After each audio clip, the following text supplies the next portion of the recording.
मृत्यु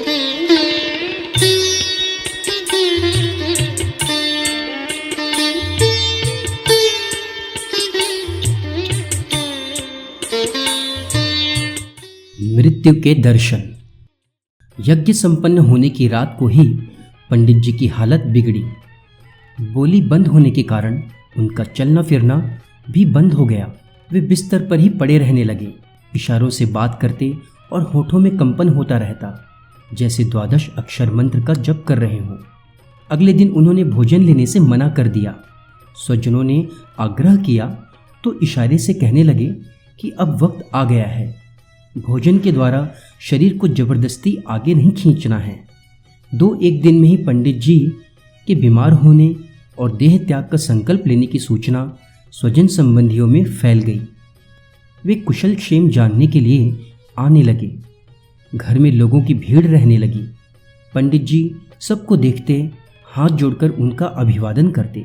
कुछ कहते तो नहीं बनता था, लेकिन चेहरे के भाव जैसे कहते थे कि जाने अनजाने अब तक जो भी गलतियां हुई हों, अपने किसी व्यवहार से दुख हुआ हो तो उसके लिए क्षमा मांगता हूँ। भावों की इस अभिव्यक्ति के बाद आगंतुक भी अभिवादन का उत्तर देते तो पंडित जी का चेहरा जैसे खिल उठता। शुक्ल पक्ष की दशमी का उदय होते ही पंडित जी ने अपने बड़े और दुलारे पुत्र श्री राम को बताया। संकेत से ही कहा कि उठाकर बिठा दें। उन्हें बिठाया गया। पंडित जी ने फिर अपने आप पालथी लगाई, आसन लगाया, दोनों हाथ गोद में रखे, आंखें बंद की और कुछ पल निश्चल भाव से बैठे रहे। 5-7 मिनट तक ध्यान मुद्रा में बैठे रहने के बाद उनके मुंह से नमो भगवते वासुदेवाय का मंत्र निकला। पुत्र से उन्होंने कहा कि मूल भागवत का पाठ करें। श्री राम ने मूल 4 श्लोकों का पाठ शुरू किया। अहमेवा समेवाग्रे नान्यद तत्सत सत्परम पश्चादहम यदेतच्च। पाठ के बाद वहाँ उपस्थित लोगों को समझाने के लिए अर्थ भी सुनाया। भगवान कहते हैं कि सृष्टि के आदि काल में केवल मैं ही था। सत असत, स्थूल सूक्ष्म तथा कारण प्रकृति भी नहीं थी। सृष्टि के पश्चात भी मैं ही हूँ। वह विश्व जो दृष्टिगोचर हो रहा है वह भी मैं ही हूँ। प्रलय में जो शेष रहता है वह भी मैं ही हूँ। यह ब्रह्मा का स्वरूप कहा गया है। आत्मा में असत, दुर्बलता और दुख की जो प्रतीति होती है, सत, चित, आनंद आदि की प्रतीति नहीं होती, उसे भी मेरी यानी भगवान की ही माया जानो। पंच महाभूत जिस तरह छोटे बड़े सभी जीवों में प्रविष्ट होते हैं और कारण रूप में पृथक रहने के कारण अप्रविष्ट भी हैं, वैसे ही मूल भौतिक पदार्थों में मेरा प्रवेश है और नहीं भी है। आत्मतत्व के जिज्ञासु पुरुष को जानना चाहिए कि अन्वय और व्यतिरेक से जो सब जगह और सर्वदा रहे वही आत्मा है। अन्वय का अर्थ है कार्य में कारण का संबंध और व्यतिरेक का अर्थ है संबंध का अभाव। अर्थ और भाव पूरे होते तक पंडित जी ने शरीर से व्यतिरेक कर लिया। उनकी आत्मचेतना विराट चेतना में लीन हो गई।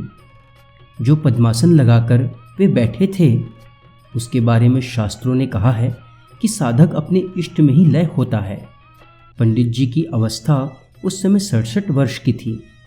उनके जाते ही घर में रोना धोना मच गया। श्री राम लेकिन गंभीर थे, जैसे कुछ सोच रहे हों या समझने की चेष्टा में हों। यह पहला अवसर था जब श्री राम ने शरीर और आत्मा का संबंध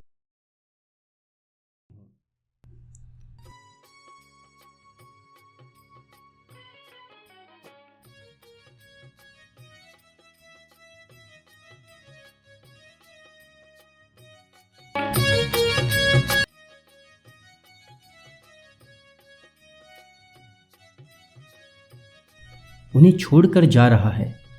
वे वैधव्य को स्वीकार करने वाले प्रतीकात्मक क्रियाएं संपन्न करने के स्थान पर पुत्र को झंझोड़ने लगी। श्री राम फिर भी अविचल बैठे रहे। ताई जी को घर के लोगों ने समझाया, बाकी क्रियाएं संपन्न करने के लिए कहा। घर वालों के हिसाब से श्री राम अपनी सहज वृत्ति के अनुसार मृत्यु के इस घटना को अपने ढंग से समझ रहे थे। करीब 20 मिनट तक अविचल ध्यान मुद्रा में बैठे रहकर श्री राम अपने आप उठ गए और परिवार के लोगों के साथ पिताजी के पार्थिव शरीर की विदाई में जुट गए। अंत्येष्टि और मरणोत्तर संस्कार के बाद परिजनों में विचार चला कि पिताजी की विरासत कौन संभाले। जमीन जायदाद की जिम्मेदारी से श्री राम ने अपने आप को तुरंत यह कहते हुए अलग कर लिया कि वे सिर्फ पिता की भागवत परंपरा का ही पालन करेंगे, स्वयं को भगवान के लिए ही रखेंगे और उन्हें ही अपना बनाएंगे। स्वजनों ने यह सुना और समझ लिया कि मृत्यु के पूर्व पंडित जी ने 7 दिन तक जो कथा सुनाई उसी का प्रभाव है। जिम्मेदारियां सिर पर आएंगी तो संभल जाएगा। परिवार की वर्तमान पीढ़ी में सबसे बड़े ज्योति प्रसाद के सिर पर पगड़ी बंधी। रिवाज के अनुसार दूसरे लोगों को भी उनका दाएं भाग मिला। श्री राम अंत तक यही कहते रहे कि वे घर गृहस्थी और जमीन जायदाद संभालने के लिए नहीं हैं। हमें अपने धर्म कर्तव्य का पालन करना है। पिता के नहीं रहने के बाद श्री राम अपने आप को अकेला अनुभव करने लगे। घर के और भी सदस्य थे, लेकिन उनकी रुचि खाने कमाने की विद्याओं में ज़्यादा थी। खेती बाड़ी, व्यापार, लगान वसूली के अलावा वे कोर्ट कचहरी के कामों में भी व्यस्त रहते। उन सदस्यों की ज्योतिष, आयुर्वेद, प्रशासन और समाज सेवा के क्षेत्र में अच्छी पैठ थी। योग, ध्यान, अध्यात्म आदि में श्री राम की ही विशेष गति थी। बचपन और किशोरावस्था की अनेक घटनाएं हैं जिनमें श्री राम अत्यंत सहृदय और सहज ही विश्वास करने वाले गुणों से ओतप्रोत दिखाई देते हैं। गांव में माताएं बच्चों को दूध पिलाते ही मक्खन खिलाने पर विशेष ध्यान देती हैं। एक दिन श्री राम ने गाय को दूहे जाते हुए देखा। छूटने से पहले बछड़े को गाय के पास ले जाते हैं। वह थनों में दूध उतारती है, फिर अपने उपयोग के लिए दूध दूहने लगते हैं। श्री राम जब गाय को दूहे जाते देख रहे थे तो बछड़े को हटाया गया। बछड़ा गाय की ओर देखता, वापस जाने की कोशिश करता और मचलता रहा। गाय भी अपने वत्स की ओर टुकुर टुकुर देखती रही। गाय और बछड़े का यह संबंध बिछोह और विवशता देखकर श्री राम दुखी हुए। वे अंदर गए और ताई जी से कहा, आज के बाद दूध नहीं पिएंगे। ताई जी ने और घर के लोगों ने समझाने की कोशिश की। दूध पीने से ताकत आती है, शरीर बलवान बनता है, रोगों से लड़ने की सामर्थ्य आती है। श्री राम के पास सबका एक ही उत्तर था, बछड़े के मुंह का आहार लेकर अपना शरीर मजबूत नहीं बनाना। महीनों तक समझाने का क्रम चलता रहा। आखिर में समाधान यह निकला कि बछड़ा दूध पीते पीते तृप्त हो जाए और अपने आप गाय से दूर चला जाए, तभी दूध दुहा जाए, वही दूध पिएंगे। इस शर्त पर दुहा गया दूध बहुत कम होता था, लेकिन पशुओं की आवश्यकता को ध्यान में रखना ज़्यादा ज़रूरी समझा गया। एक घटना गांव के बाजार में ताला खरीदने की है। घर का काम नौकर चाकर कर दिया करते थे, लेकिन माँ ने सोचा कि बच्चे को घर परिवार और दुनियादारी का अभ्यास होना चाहिए। घर में रखी संदूक का ताला खराब हो गया था। 2-3 पाई में नया ताला मिल जाता। माँ ने पैसे देकर बाहर भेजा। दुकानदार ने ताले की कीमत 3 पैसे बताई। माँ ने जो कीमत बताई उससे यह 4 गुना ज़्यादा थी। श्री राम ने कहा, आप ज़्यादा पैसे ले रहे हैं। दुकानदार ने कहा, वास्तविक कीमत यही है, कहीं भी पूछ कर देख लो, इससे कम में मिल जाए तो।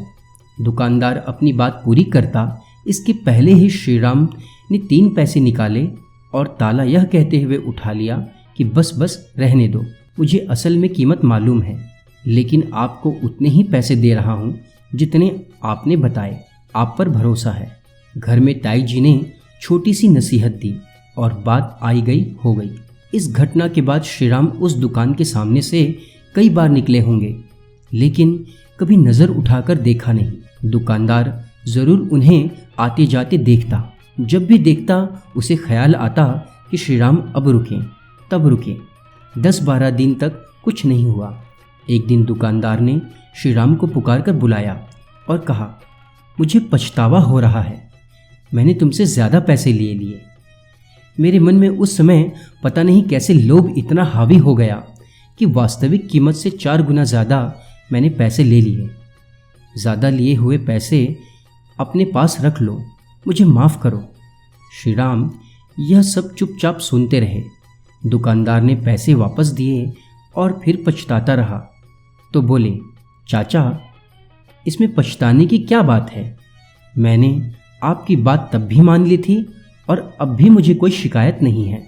श्रीराम के किशोर जीवन की यह घटना किसी पर भी अविश्वास नहीं करने की प्रवृत्ति दर्शाती है। इस आदत के कारण आगे उन्हें कई बार नुकसान उठाना पड़ा, लेकिन वे यही कहते कि विश्वास ही परिवर्तन लाता है। अविश्वास और संदेह से बुराई बढ़ती हैं, दूरियां भी। बहुत बाद में चलकर उन्होंने इस सूत्र में एक अंश और जोड़ा था, उसकी चर्चा यथा समय। पुस्तक चेतना की शिखर यात्रा, लेखक डॉक्टर प्रणव पंड्या। अगर आपको हमारी यह वीडियो पसंद आई हो तो इसको लाइक करें, कमेंट और शेयर ज़रूर करें। साथ ही हमारे YouTube चैनल ऋषि चिंतन को सब्सक्राइब कर बेल आइकन भी दबाएं ताकि आपको आने वाले वीडियोस की नोटिफिकेशंस मिलती रहें। धन्यवाद।